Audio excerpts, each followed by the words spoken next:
Everyone, आज हम हिमांशु पांडे के कुछ क्वेश्चन सॉल्व करेंगे। चलिए देखते हैं हमारा क्वेश्चन क्या है। Which of the following belongs two plus minus I group. तो क्वेश्चन कह रहा है इन चारों में से कौन सा हमारा प्लस माइनस आई ग्रुप की तरह ट्रीट करता है, यानी कि उस प्लस माइनस आई ग्रुप से बिलोंग करता है। तो चलिए देखते हैं हमारे जो चारों ऑप्शन है वो कैसे हैं। जो हमारा पहला ऑप्शन है उसमें अगर हम देखें, जो OH है इसमें अगर वेस्पर के अकॉर्डिंग हम देखना चाहें तो 2 लोन पेयर प्रेजेंट होंगे, और OCH3 है इसमें वेस्पर के अकॉर्डिंग 2 लोन पेयर प्रेजेंट होंगे। जो COH ग्रुप है अगर हम इसको ओपन करके बनाएं तो ये कुछ ऐसा दिखेगा, ठीक है। और जो CH3 है इसके अंदर हमें पता है कार्बन की वैलेंसी कंप्लीट है, इसलिए ना तो इस पे लोन पेयर है और ना ही कोई पाई बॉन्ड प्रेजेंट है COH की तरह, ठीक है। सो चलिए देखते हैं हम। अगर ये जो OH ग्रुप है ये इलेक्ट्रॉन विड्रॉइंग ग्रुप के साथ कनेक्टेड है, ठीक है, तो ये क्या करेगा, अपने लोन पेयर को डोनेट करके प्लस M ग्रुप की तरह ट्रीट करेगा, ठीक है। और अगर ये इलेक्ट्रॉन डोनेटिंग ग्रुप के साथ प्रेजेंट है तो ये क्या करेगा, अपनी इलेक्ट्रोनेगेटिविटी का यूज़ करके -I इफेक्ट शो करेगा, ठीक है। और अब बात करते हैं हम OCH3 की। इसके साथ भी क्या है, कुछ कुछ OH जैसा ही सीन है। तो क्या करेंगे, अगर ये इलेक्ट्रॉन विड्रॉइंग ग्रुप के साथ कनेक्टेड है तो ये क्या करेगा, अपने लोन पेयर्स को डोनेट करके प्लस M ग्रुप की तरह ट्रीट करेगा। और अगर ये इलेक्ट्रॉन डोनेटिंग ग्रुप के साथ प्रेजेंट है तो ये इंडक्टिव इफेक्ट यूज़ करते हुए -I ग्रुप की तरह ट्रीट करने लगेगा, ठीक है, सिर्फ बॉन्ड के अंदर ऐसे। तो OH क्या हो गया हमारा plus M and -I। Similarly हमारा OCH3 क्या हो गया group plus M and minus का I। अब हम बात करते हैं COH की। तो COH ग्रुप में पाई बॉन्ड प्रेजेंट होने के कारण जब ये किसी भी ऐसे सिस्टम से कनेक्टेड होता है जिसके अंदर पाई इलेक्ट्रॉन क्लाउड है, जैसे हमारा फिनाइल हो गया, जैसे हमारा NO2 ग्रुप हो गया, जैसे हमारा एलाइल ग्रुप हो गया, ठीक है, जैसे हमारा विनाइल हो गया, तो ये क्या करता है, कार्बन मोर इलेक्ट्रोनेगेटिव होने की वजह से जो इलेक्ट्रॉन डेंसिटी है, पाई इलेक्ट्रॉन डेंसिटी है, उसको अपने पास -M या फिर -R इफेक्ट यूज करके अपनी तरफ खींच लेता है। तो यानी कि COH कैसे बिहेव करेगा, -M और -R ग्रुप की तरह, ठीक है। अब बात करते हैं हम CH3 की। तो CH3 के अंदर ना ही लोन पेयर प्रेजेंट है, तो ये +M या फिर +R तो शो ही नहीं कर सकता, पाई इलेक्ट्रॉन क्लाउड भी नहीं है इसके अंदर, ठीक है। तो अगर ये किसी ऐसे एलिमेंट से कनेक्ट होगा जो कि लेस इलेक्ट्रोनेगेटिव है, less electronegative than carbon, suppose जैसे सिलिकॉन है, तो ये क्या करने लगेगा, -I ग्रुप की तरह ट्रीट करने लग जाएगा। और अगर ये मोर इलेक्ट्रोनेगेटिव एलिमेंट के साथ कनेक्टेड है तो ये +I ग्रुप की तरह ट्रीट करने लगेगा। तो यानी कि इसके साथ हम क्या लिख दें, +I एंड -I। तो हमारे जो चारों ऑप्शन है उन चारों में देखा हमने, ये चारों के चारों मीजोमेरिक इफेक्ट भी शो करते हैं और इंडक्टिव भी शो कर सकते हैं, ठीक है। और ये जो हमारा D ही ऑप्शन है सिर्फ इंडक्टिव इफेक्ट शो कर रहा है, या तो ये +I या तो ये -I, ठीक है। तो ये क्या हो जाएगा हमारा करेक्ट ऑप्शन। तो चलिए देखते हैं हम, हमारा अगला क्वेश्चन क्या है। Which of the following is strongest -I group. तो हमें 4 ऑप्शन दिए हुए हैं, इन चारों में क्वेश्चन पूछ रहा है कि सबसे ज़्यादा -I इफेक्ट कौन सा ग्रुप शो करेगा। तो हम अपने चारों ऑप्शंस को बना के देख लेते हैं। तो ये कुछ ऐसा है, नाइट्रोजन की वैलेंसी ऐसे है और यहाँ पे 3 मिथाइल ग्रुप लगे हुए हैं, CH3 CH3 CH3, और नाइट्रोजन पे पॉजिटिव चार्ज है। और ये जो है हमारा कैसे है, ऐसे ही है, नाइट्रोजन पे हाइड्रोजन लगे हुए हैं 3 और यहाँ पे पॉजिटिव चार्ज है। और ये हमारा फ्लोरीन है नॉर्मल, और ये क्या है हमारा, सपोज ऐसे है, सल्फर पे 2 मिथाइल ग्रुप है ऐसे, और एक तरफ पॉजिटिव चार्ज है। तो हमें पता है कि -I इफेक्ट वही ग्रुप सबसे ज़्यादा शो करेगा जिसकी इलेक्ट्रोनेगेटिविटी सबसे ज़्यादा होगी, ठीक है। तो वैसे हमें पता है कि ये नाइट्रोजन सेकंड पीरियड एलिमेंट है और फ्लोरीन हमारा सेकंड पीरियड एलिमेंट है, ये हमारा थर्ड पीरियड एलिमेंट है। तो सेकंड पीरियड एलिमेंट्स में फ्लोरीन सबसे ज़्यादा इलेक्ट्रोनेगेटिव होता है, बट यहाँ पे क्या होगा, नाइट्रोजन पे पॉजिटिव चार्ज होने के कारण फ्लोरीन से कंपैरेटिवली ये दोनों ज़्यादा इलेक्ट्रोनेगेटिव हो जाएंगे। और बात करें अगर हम सल्फर की, तो थर्ड पीरियड एलिमेंट पे भी जब पॉजिटिव चार्ज आ जाएगा तो ये इसकी इलेक्ट्रोनेगेटिविटी फ्लोरीन से ज़्यादा हो जाएगी। तो यानी कि D हमारा ऑप्शन नहीं हो सकता, ठीक है। और ऐसा इसलिए क्योंकि जो चार्ज स्पीशीज़ होते हैं वो ज़्यादा रिएक्टिव होते हैं in comparison to neutral species, ठीक है। तो इन पे पॉजिटिव चार्ज आने के कारण क्या होगा, इनकी इलेक्ट्रोनेगेटिविटी बढ़ जाएगी और इनकी इलेक्ट्रॉन लेने की टेंडेंसी बढ़ जाएगी इन कंपैरिजन टू फ्लोरीन, ठीक है। और अब हम आते हैं अपने बाकी ऑप्शंस पे। तो हमें पता है कि ये दोनों सेकेंड पीरियड एलिमेंट है नाइट्रोजन, और ये सल्फर है हमारा थर्ड पीरियड एलिमेंट। तो जब हम डाउन द ग्रुप मूव करते हैं, ग्रुप के अलोंग, इलेक्ट्रोनेगेटिविटी डिक्रीज हो जाती है, ठीक है। और इंडक्टिव के लिए तो हमें इलेक्ट्रोनेगेटिविटी ही चाहिए। तो जो हमारा सी ऑप्शन है इसके अंदर क्या है, सल्फर है, तो इसकी इलेक्ट्रोनेगेटिविटी कंपैरेटिवली नाइट्रोजन से कम हो जाएगी, नाइट्रोजन पे जब पॉजिटिव चार्ज है, तो ये भी हमारा ऑप्शन नहीं हो सकता, ठीक है। अब बात करते हैं हम दोनों ऑप्शंस की, ए एंड बी की, जिसमें दोनों ही नाइट्रोजन है और दोनों पे पॉजिटिव चार्ज है। तो दोनों की इलेक्ट्रोनेगेटिविटी ऑलमोस्ट सिमिलर होनी चाहिए, लेकिन हमें पता है जो इसके सराउंडिंग एटम है हाइड्रोजन, इसकी इलेक्ट्रोनेगेटिविटी कितनी है, 2.1। जो कार्बन है इसकी इलेक्ट्रोनेगेटिविटी कितनी है, 2.5, ठीक है। तो इन कंपैरिजन हम देखें, नाइट्रोजन पे ज़्यादा इलेक्ट्रोनेगेटिव ग्रुप यहाँ पे लगा हुआ है, वो भी 3-3। तो इसकी जो इलेक्ट्रॉन विड्रॉइंग टेंडेंसी है वो इतनी ज़्यादा बढ़ जाएगी कि हाइड्रोजन के कंपैरिजन में बहुत ज़्यादा होगी। तो हमें पता है हाइड्रोजन की इलेक्ट्रोनेगेटिविटी 2.1 होने के कारण ये इन कंपैरिजन टू CH3 थोड़ा सा लेस इफेक्ट से इसको इलेक्ट्रॉन्स को अपनी तरफ खींचेगा, तो इसकी इलेक्ट्रोनेगेटिविटी ए ऑप्शन से कम हो जाएगी, ठीक है। तो ए हमारा राइट ऑप्शन है, जिसकी माइनस आई इफेक्ट सबसे ज़्यादा किसका होगा, नाइट्रोजन पे पॉजिटिव चार्ज और 3-3 मिथाइल ग्रुप। यहाँ कंफ्यूज नहीं होना है किस चीज़ में, क्योंकि हमने हमेशा क्या किया है, मिथाइल ग्रुप को प्लस आई इफेक्ट शो किया है। वो हम तब करते हैं जब हमारी इलेक्ट्रोनेगेटिविटी ऑलरेडी सेट होती है, कि इस तरह क्वेश्चन अरेंज होता है कि उसके अंदर सिर्फ हमें इंडक्टिव इफेक्ट शो करना है। तो यहाँ तो हम डायरेक्ट इलेक्ट्रोनेगेटिविटी से कंक्लूड कर पा रहे हैं।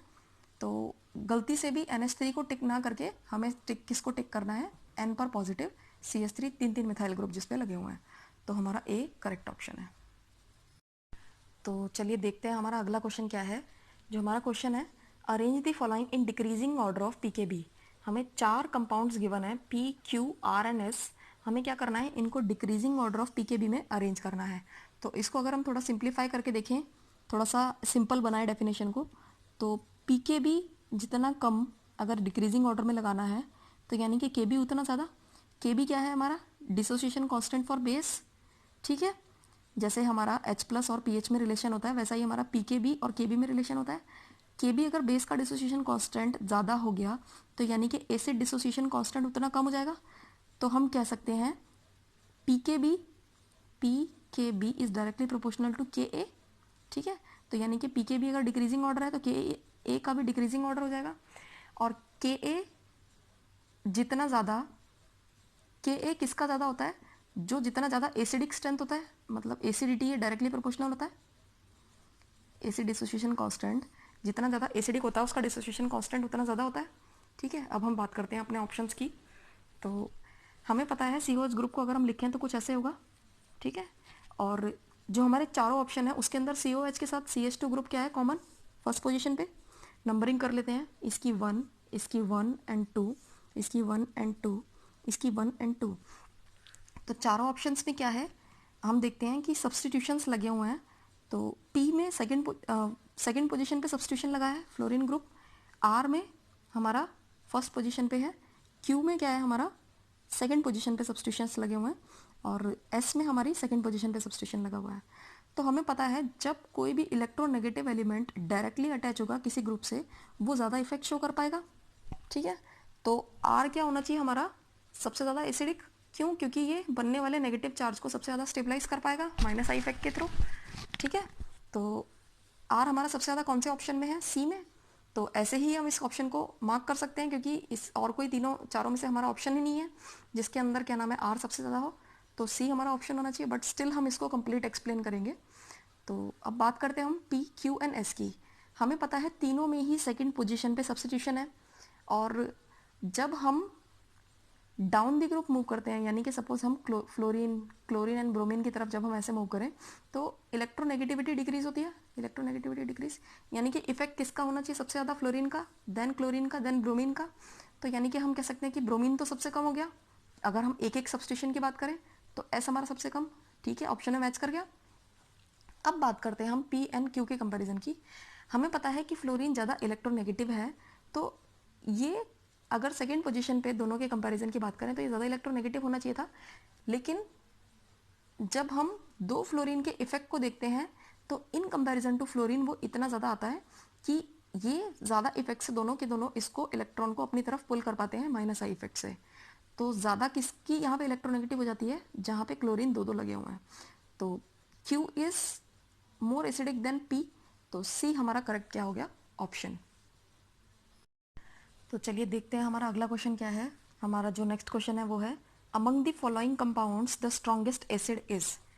तो हमें चार ऑप्शन गिवन है, इन चारों में से हमें बताना है स्ट्रॉन्गेस्ट एसिड कौन सा होगा। तो स्ट्रॉन्गेस्ट एसिड वही होगा जिसका बनने वाला कॉन्जुगेट बेस स्टेबल होगा। ठीक है, तो कॉन्जुगेट बेस कैसे बनेगा, इनसे हम एक एक H+ निकाल दें, तो यानी कि इसका कॉन्जुगेट बेस कैसा दिखेगा, कुछ ऐसा, C पर नेगेटिव चार्ज, यहाँ पर C6H6 है। ठीक है, तो ये कुछ ऐसा बनेगा जैसे C6H5 पर नेगेटिव, कार्बन पे नेगेटिव चार्ज आ जाएगा। यहाँ पे C2H6 है, तो ये कैसा बनेगा, C2H5 पर नेगेटिव, यहाँ भी कार्बन पे नेगेटिव है। यहाँ पे CH3O पर माइनस, ऐसे करके कुछ बनेगा, ये H+ निकाल देंगे। तो हमें पता है कि मोर इलेक्ट्रोनेगेटिव एलिमेंट पे नेगेटिव चार्ज ज़्यादा स्टेबल होता है, और भले ही ये sp हाइब्रिड सिस्टम है, लेकिन इलेक्ट्रोनेगेटिव एलिमेंट पे अगर नेगेटिव चार्ज है तो वो ज़्यादा स्टेबल होने के कारण क्या करेगा, उस कंपाउंड को ज़्यादा एसिडिक बना देता है। तो यहाँ पे हमारा करेक्ट ऑप्शन क्या हो जाएगा, डी। कार्बन की इलेक्ट्रोनेगेटिविटी ऑक्सीजन से कम है, इसलिए कार्बन पे बनने वाला जो नेगेटिव चार्ज होगा उसको लेस स्टेबलाइज कर पाएगा इन कंपैरिजन टू ऑक्सीजन पे होने वाला नेगेटिव चार्ज। तो D is our right option. तो जो हमारा नेक्स्ट क्वेश्चन है वो है the species this is less stable then. तो हमें ये एक कार्बोकेटाइन दिया हुआ है, हमें ये बताना है कि इन चारों में से कौन सा ऑप्शन है जिससे ये कम स्टेबल है। तो इसका अगर हम स्ट्रक्चर बना के देखें वो कैसा होगा, कुछ जैसे C पर पॉजिटिव चार्ज है, एक हाइड्रोजन लगा हुआ है, एक CH3 लगा हुआ है, एक और CH3 है। ठीक है, तो ये कुछ ऐसा है। ए ऑप्शन को अगर हम बनाते हैं वो कैसा दिखेगा हमें, C पर पॉजिटिव चार्ज, यहाँ पर CH3, यहाँ पर भी CH3, यहाँ पर भी CH3। और C ऑप्शन को अगर हम बनाएं कैसा बनेगा, C पर पॉजिटिव, दो हाइड्रोजन लगे हुए हैं, एक हाइड्रोजन, दो हाइड्रोजन और एक CH3। और जो D है हमारा वो कैसा बनेगा, C पर H, यहाँ पर H, यहाँ पर एक H, यहाँ पर पॉजिटिव चार्ज। तो हम देखते हैं हमारे ऑप्शंस में ये जो हमारा गिवन कंपाउंड है जो क्वेश्चन में था वो क्या है हमारा, 2 डिग्री कार्बोकेटाइन, क्योंकि यहाँ पे दो दो मिथाइल ग्रुप लगे हुए हैं। ठीक है, तो जितने बगल में कार्बन होते हैं उतने ही डिग्री का वो कार्बोकेटाइन होता है, तो 2 कार्बन है तो यहाँ पे 2 डिग्री कार्बोकेटाइन। अब ए ऑप्शन क्या है हमारा, 3 डिग्री कार्बोकेटाइन, 3 कार्बन लगे हुए हैं। ये क्या है हमारा, प्राइमरी कार्बोकेटाइन, एक कार्बन लगा हुआ है। और ये हमारा नॉर्मल कार्बोकेटाइन, इसको प्राइमरी नहीं बोल सकते हम क्योंकि कार्बन नहीं है। तो हमें पता है जो स्टेबिलिटी, और बी जो हमारा ऑप्शन है उसको भी देख लेते हैं, बी ऑप्शन कैसा दिखेगा, सी पर एक एच है, यहाँ पर पॉजिटिव चार्ज लगा दूँ, एक और हाइड्रोजन है। ठीक है, और ये है हमारा यहाँ पर क्या है, एक और CH2 और CH3 इथाइल ग्रुप लगा हुआ है। ठीक है, यहाँ पर तो हाइड्रोजन है। तो ये क्या है, यहाँ पे बगल में एक कार्बन होने के कारण ये भी क्या है, प्राइमरी कार्बोकेटाइन। ये क्या है हमारा, 0 डिग्री कार्बोकेटाइन कह सकते हैं इसको। ठीक है, और हमें पता है कि क्वेश्चन में पूछा गया है लेस स्टेबल, हमें बताना है कौन से वाले से ये होगा। तो जो order of stability of carbocation होता है वो क्या होता है, 3 degree is more stable then 2 degree carbocation is more stable then primary carbocation. ठीक है, तो यानी कि जो हमारा क्वेश्चन में अगर 2 डिग्री कार्बोकेटाइन है वो 3 डिग्री से ही कम स्टेबल होगा, तो 3 डिग्री हमारा कौन सा ऑप्शन है, ए। तो ए इज अवर राइट ऑप्शन।